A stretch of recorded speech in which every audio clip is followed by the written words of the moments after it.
Good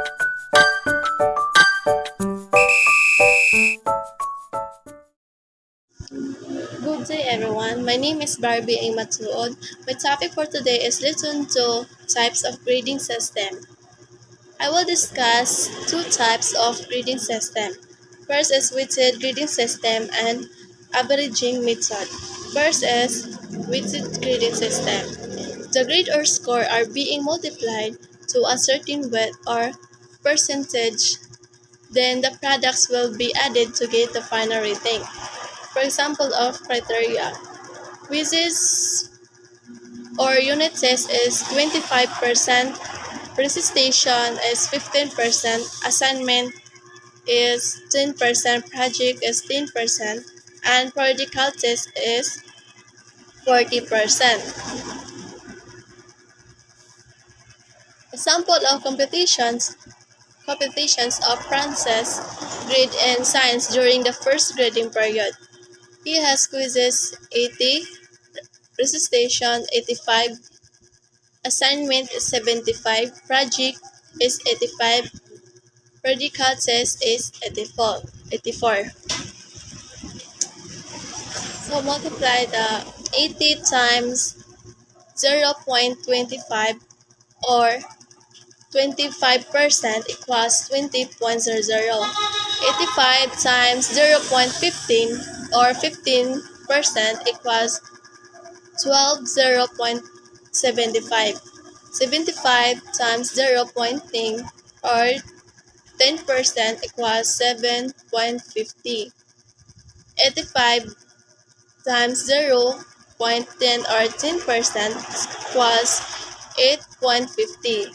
And 84 times 0.40 or 40% equals 33.60.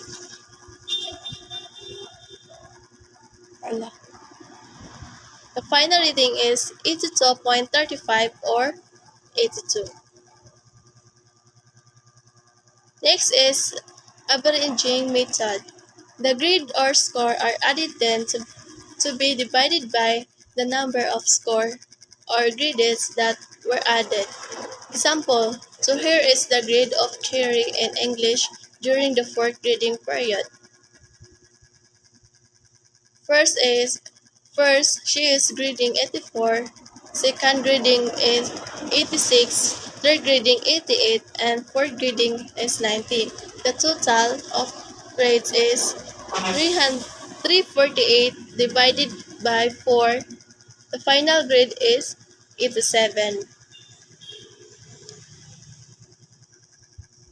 Now let's go to the third type of the grading system, which is called the cumulative method. Now in this method, it takes into account the tentative grade in the first grading period, which will become the final grade in that period. In the fourth grading period, the final grade in each subject becomes the final rating. This means that the final grade can be obtained by multiplying a certain percentage, usually 70% to the current or tentative grade, while 30% is to be multiplied to the previous grade, then the product will be added. So therefore, timaan lang gid nato that in cumulative method, kinanglan siya makita or mabalaan which is the tentative grade ug ang final grade. Now, let's say for example, it is Leia's grade in the math. In her previous grade is 85 and her tentative grade is 89. So what is her final grade? So we have here, previous grade is 85 and her tentative grade is 89. Now, let's say 85 of her grade is the previous grade. And then, we will multiply this into 30%. 30% or 85 times 0.30. And then we have here his tentative grade which is 89. Now 89, we will multiply this by 70%.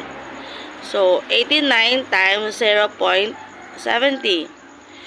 And then we're going to add all the product.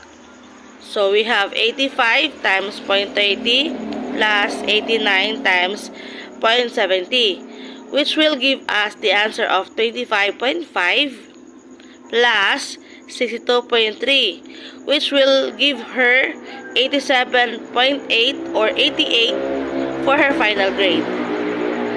Now let's proceed to the sample grade of pupil 1, 2, 3, 4, and 5. We have here grades of students from quizzes, oral participations, and then projects, homeworks, and tests. Now these grades are what you call it, separately put in the four criteria. Let's say here we have criteria 1, knowledge. It is for quiz, oral participation, periodic test, and we have the process or skills. We have oral participation 2, and then understanding for 30%. We have quiz, oral participation, and test. And then in product or performance, we have projects, participations or homeworks, and yeah, participation or homework. Then let's analyze this one per category. Now in the category of knowledge, which is 15%, let's take a look the pupil 1. He has or she has quiz 80, oral part is 78, periodic test is 82. Now the average of that is 80. And then 15% of 80 or the knowledge is 12. Then in the process or skills, pupil 1 has his quiz or oral participation 90 and 94, which give him or her the average of 92. Then 25% of that is the process or skills, which gives him or her 23% in the process or skills. Now, in the criteria of understanding, which is 30%, pupil 1 has 82 in quiz, oral participation is 80, test is 78, and the average score or the total average of these grades is 80. Now, 30% of 80 for understanding, which will give him or her 24. Now, the last criteria is the product or performance. In the product or performance, which is 30%, pupil 1 has score for project 88, and homework or participation 86, and homework is 87, which gives him or her 87 average for those grades. And then 30% for that is his or her performance, which will give him or her a 26.1%. Let's calculate her or his final grade of pupil 1. Now he has 12 for knowledge, 23 for process, 24 for understanding, and 26.1 for performance.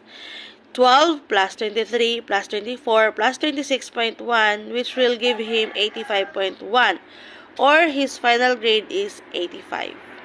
And that's all for my report. I hope you understand our topic for today.